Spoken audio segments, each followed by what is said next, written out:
দেখো গাইস, আইসা আবার জ্বালাইতেছে কিছু খাবো কিছু খাবো। গাইস আমার আর ভালো লাগে না প্রত্যেকদিন সন্ধ্যাবেলায় জ্বালানো। দেখো তোমরা কি বলে, কি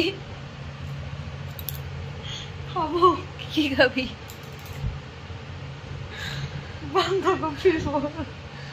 তো গাইস নিরামিষ খেলে কি জ্বালা না, বাইরের থেকে কিনে এনে খাওয়া যায়, বাড়িতে কইরা কইরা খাওয়াইতে হয়। আমি এখন ওকে খাওয়াইতে পাবো না, চলো দেখি কি বল। আমি খাওয়াইতে পাবো না, আমি খাওয়াইতে পাবো না। আচ্ছা খাওয়াইতে লাগবে না, তুই বানামি খাই নিব। বানাইলে তো আমি বানাইলে তো খাবি, আমি বানাবো না। চল আমি যে তোর সাথে দাঁড়ায় থাকবো। দেখছো প্রত্যেক আমি কোম্পানি দিব, গল্প করবো, তুই রান্নাবি, তবে দুইজনে মিলে খাবো। গাইস দেখছো গাইস, প্রত্যেক দিন জ্বালায়, প্রত্যেকটা এত ভালো করে মানে আসে, আশা নিয়ে না বানিয়ে দিলেও খারাপ লাগে। চলো যাই বাঁধাকপির পকোড়া করি, নিরামিষ মানুষ আর কি খাবো। সো গাইস আমার জিত হয়ে গেছে, ও রান্না করতে চলে আসছে, ঠিক আছে। তো মামি এখন বানাচ্ছে পকোড়া সুন্দর সুন্দর, আর আমি সুন্দর সুন্দর করে খাবো। ওর খাটনিটা দেখে আমার কষ্ট হয়, কিন্তু উপায় নেই, মামি হচ্ছে কাম করা লাগবে বেচারি। হাতা এইভাবে নড়াইস না, ভয়ই লাগে ভাই।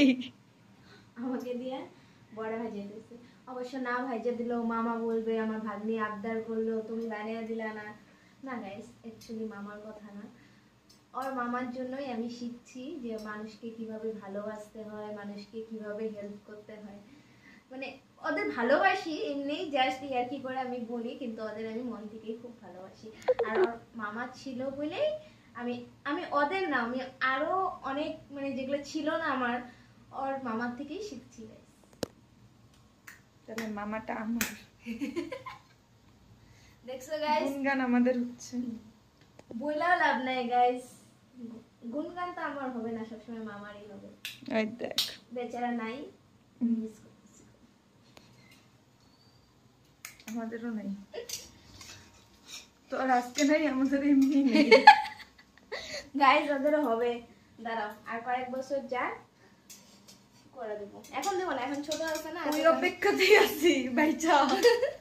এত তাড়াতাড়ি যদি না হয় হ্যাঁ হ্যাঁ দিব, আমি কিন্তু কেল্লত দিব দিব দিব, টেনশন নেই।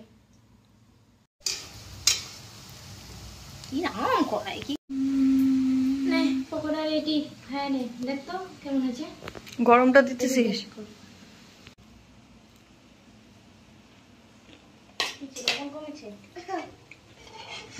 অল্প লবণ কমেছে। ঠিক আছে।